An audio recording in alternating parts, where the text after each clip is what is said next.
ಕೋಲಾರದ ಕಾಂಗ್ರೆಸ್ ಕಚೇರಿಯಲ್ಲಿ ಅಂಬಿಗರ ಚೌಡಯ್ಯನವರ 904ನೇ ಜಯಂತಿಯನ್ನು ಆಚರಣೆ ಮಾಡಲಾಯಿತು.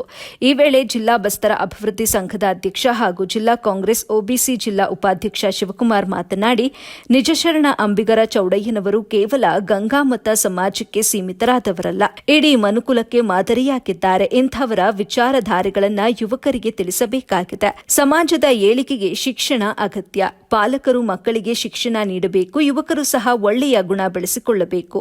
ಅಂಬೇಡ್ಕರ್, ಬಸವಣ್ಣ, ಅಂಬಿಗರ ಚೌಡಯ್ಯ ಹಾದಿಯಲ್ಲಿ ಅವರ ಆಶಯಗಳನ್ನು ಮೈಗೂಡಿಸಿಕೊಂಡು ಒಗ್ಗಟ್ಟಿನಿಂದ ಸಾಗಬೇಕಾಗಿದೆ ಅಂತ ತಿಳಿಸಿದರು. ಬಳಿಕ ಜಿಲ್ಲಾ ಕಾಂಗ್ರೆಸ್ ಮೀನುಗಾರಿಕೆ ವಿಭಾಗದ ಅಧ್ಯಕ್ಷ ಕೆ ರಂಗನಾಥ್ ಮಾತನಾಡಿ, ಹಿಂದಿನ ಕಾಲದಲ್ಲಿ ನದಿಯ ದಡವನ್ನ ದಾಟಲು ಯಾವುದೇ ಸೌಕರ್ಯಗಳು ಇರಲಿಲ್ಲ. ಅಂತಹ ಸಂದರ್ಭದಲ್ಲಿ ನದಿಯ ದಡವನ್ನ ಚೌಡಯ್ಯ ಸೇರಿಸುತ್ತಿದ್ದರು. ಅಂಬಿಗರು ನಂಬಿದವರ ಕೈ ಬಿಡುವುದಿಲ್ಲ, ಅವತ್ತೇ ತೋರಿಸಿಕೊಟ್ಟಿದ್ದಾರೆ. ಶರಣರ ತತ್ವ ಆದರ್ಶಗಳನ್ನು ನಮ್ಮ ಜೀವನದಲ್ಲಿ ಅಳವಡಿಸಿಕೊಂಡಾಗ ಮಾತ್ರ ಜಯಂತಿಗೆ ಗೌರವ ಸಲ್ಲಿಸಿದಂತೆ ಆಗುತ್ತೆ. 800 ವರ್ಷಗಳ ಹಿಂದೆ 12ನೇ ಶತಮಾನದಲ್ಲಿ ಸಮಾನತೆಯ ತತ್ವವನ್ನು ಜಗತ್ತಿಗೆ ಸಾರಿದ್ದಾರೆ.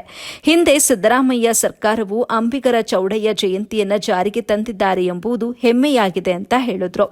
ಇದೇ ಸಂದರ್ಭದಲ್ಲಿ ಜಿಲ್ಲಾ ಕಾಂಗ್ರೆಸ್ ಕಾರ್ಯಾಧ್ಯಕ್ಷ ಊರಬಾಗಿಲು ಶ್ರೀನಿವಾಸ್, ಜಿಲ್ಲಾ ಕಾಂಗ್ರೆಸ್ ಎಸ್ಸಿ ಘಟಕದ ಅಧ್ಯಕ್ಷ ಕೆ ಜಯದೇವ್, ಎಸ್ಟಿ ಘಟಕದ ಅಧ್ಯಕ್ಷ ನಾಗರಾಜ್, ನಗರ ಬ್ಲಾಕ್ ಕಾಂಗ್ರೆಸ್ ಅಧ್ಯಕ್ಷ ಪ್ರಸಾದ್ ಬಾಬು, ಒಬಿಸಿ ತಾಲೂಕು ಉಪಾಧ್ಯಕ್ಷ ಅರಹಳ್ಳಿ ವಿಜಯಕುಮಾರ್, ಜಿಲ್ಲಾ ಪ್ರಧಾನ ಕಾರ್ಯದರ್ಶಿ ವೆಂಕಟಪತಿಯಪ್ಪ, ಮುಖಂಡರಾದ ಲಾಲ್ ಬಹದ್ದೂರ್ ಶಾಸ್ತ್ರಿ, ಶ್ರೀನಿವಾಸ್, ನಾಗೇಶ್, ಮಿಲ್ಟ್ರಿ ರಾಮಣ್ಣ, ಜೋಗಮಾನ್ ಮುಂತಾದವರು ಉಪಸ್ಥಿತರಿದ್ದರು.